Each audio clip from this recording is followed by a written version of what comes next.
Go. All right. Let's say, for instance, you're a mother. You have 2 children, ages 4 and 7. Both are growing boys that you love with everything in you. Their father is gone. You lose your job. You lose your apartment.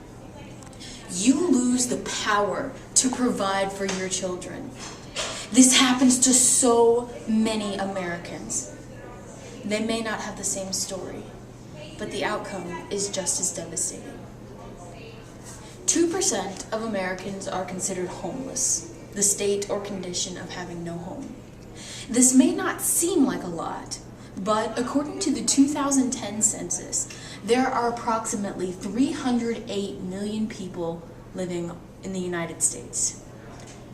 2% of 308 million is more than 6 million. There are more than 6 million people living on the streets. Most Americans are affected by some form of poverty, now more than ever. With the economic instability of our country, otherwise stable families are suffering. Solutions for America, a University of Richmond publication, reports the most proximate cause of homelessness in America is poverty. Statistics show that between 20 and 30% of homeless families surveyed in 1996 said they had gone without food for part of the previous month. Can you even imagine how many families are in that situation now? Imagine waking up every morning, your back and shoulders aching from sleeping on a park bench all night. Your hair is greasy and you smell because you haven't bathed in weeks. And the only thing you have to look forward to is the half-eaten peanut butter and jelly sandwich that you found in the dumpster behind Walmart. Can you imagine living like that? Can you even imagine someone else living like that? These are people. These are our brothers, sisters, neighbors, friends. And we are allowing them to live like animals. One Sunday in church, my pastor was talking about mission work. He said to find something that breaks your heart and fix it. Find a wrong in this world that you can't bear and change it. This is my mission. I hope it's yours too. When you think about the homeless, you think about bums, hobos, drunks, who spent their last dime on alcohol and have personally dug themselves into a rut. Although this may be true for some homeless, it's not true for all. I'm not saying there aren't people like that out there. We shouldn't let those few ruin it for the many people who need help. Being homeless, contrary to prior belief, doesn't actually make you a bad person, just a normal one. Everyone makes mistakes in their lives. Some have more severe consequences than others, but nothing is permanent. Homeless people need someone to help them help themselves. They deserve to live like us. They deserve to have a nice warm bed to sleep in at night and 3 meals to eat every day. They deserve it, and we can give it to them. My family has never been rich. We've never had stuff. When "Mommy, can I have this?" was said, the answer was always no. I used to look at my life and think, why do I have so little? Why can't I have as much as my friends have? Why can't I have stuff? But then, I look at the life of the man who stands at the intersection across from McDonald's with a cardboard sign that says "hungry." I realize that I have enough. I have enough to be happy. I have enough to give. We all have enough to give, yet we neglect to do so. I say that we, in this room, set an example for the rest of the world. I say that we show the emotion of kindness and of love that human beings so greatly possess. We do. have the power to help. Most of us choose not to. I'll admit, I haven't been as kind to those less fortunate as I should be. And that's true for most of us. It doesn't have to be. You're walking down the street and you pass a person sitting on the sidewalk, covered head to toe in dirty, shredded, worn out clothing. Next to them is a dirty, shredded, worn out bag that they use to carry their life around on their shoulders. In their hand is a dirty, rusted can that they shake to make the clinging sound of spare change as you walk by. But that's just it. You walk by. You look across the street as if searching for something.